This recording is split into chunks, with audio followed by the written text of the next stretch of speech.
اعوذ باللہ من الشیطان الرجیم بسم اللہ الرحمن الرحیم رب اشرح لی صدری ویسر لی امری واحلل عقدۃ من لسانی یفقہوا قولی۔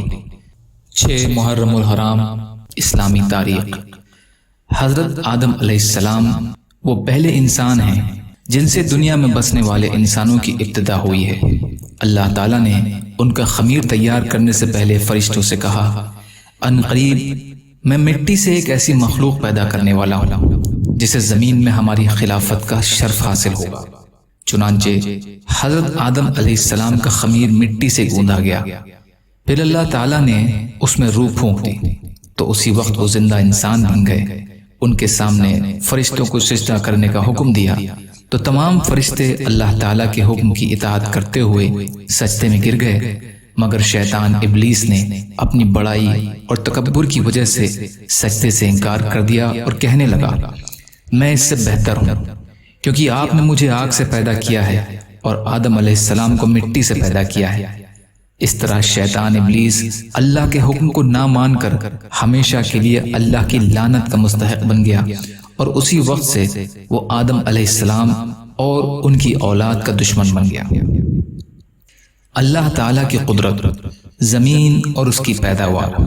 اللہ رب العزت نے اتنی بڑی زمین کو انسانوں کے بسنے کے لیے بنایا اور اس پر بھاری پہاڑوں کو کھڑا کر کے ہلنے سے محفوظ کر دیا، پھر اس پر پیڑ پودے، جاندار، مختلف قسم کے پھل پھول، سبزیاں اور کھانے کی چیزیں پیدا فرمائیں۔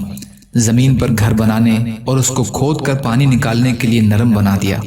اللہ ہی نے اس زمین کو ہمارے چلنے پھرنے اور ضرورتوں کو پورا کرنے کے قابل بنایا۔ اس میں سے رنگ برنگے پھل پھول، مختلف قسم کی سبزیاں، میوے اور غلے اگائے۔ غرض یہ ہے کہ زمین ایک ہے، لیکن اللہ کی قدرت کا کرشمہ ہے کہ ایک ہی زمین سے انسانوں اور حیوانوں کی مختلف ضروریات کو پورا کیا۔ ایک فرض کے بارے میں، صبح کی نماز ادا کرنے پر حفاظت کا ذمہ۔ رسول کریم صلی اللہ علیہ وسلم نے فرمایا، جس نے صبح یعنی فجر کی نماز ادا کی وہ اللہ کی حفاظت میں ہے۔ مسلم شریف، راوی حضرت جندب بن عبداللہ رضی اللہ عنہ۔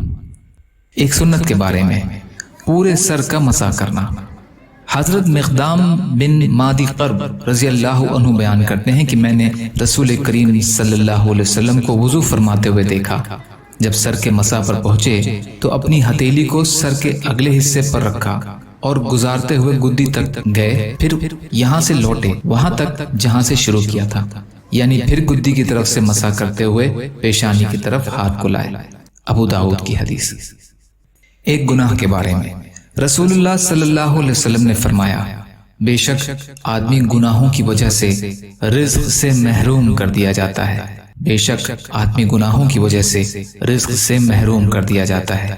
مسند احمد، راوی ثوبان رضی اللہ تعالی عنہ۔ دنیا کے بارے میں، حلال روزی کماؤ۔ رسول اللہ صلی اللہ علیہ وسلم نے فرمایا، روزی کو دور نہ سمجھو، کیونکہ کوئی آدمی اس وقت تک نہیں مر سکتا جب تک کہ جو روزی اس کے مقدر میں لکھ دی گئی ہے وہ اس کو نہ مل جائے۔ لہٰذا روزی حاصل کرنے میں بہتر طریقہ اختیار کرو، حلال روزی کماؤ اور حرام کو چھوڑ دو۔ مستدرک حاکم، راوی حضرت جابر بن عبداللہ رضی اللہ عنہ۔ آخرت کے بارے میں، جہنم میں ہمیشہ کا عذاب۔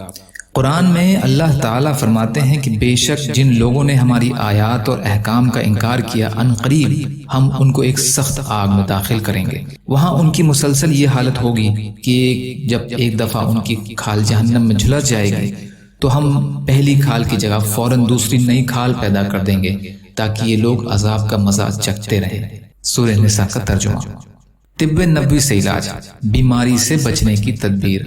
رسول کریم صلی اللہ علیہ وسلم فرماتے ہیں، جب تمہارے برتن میں مکھی گر پڑے تو اس کو پہلے پوری طرح ڈبو دو، پھر نکال کر پھینک دو، کیونکہ اس کے ایک پر میں شفا ہے اور دوسرے پر میں بیماری ہے۔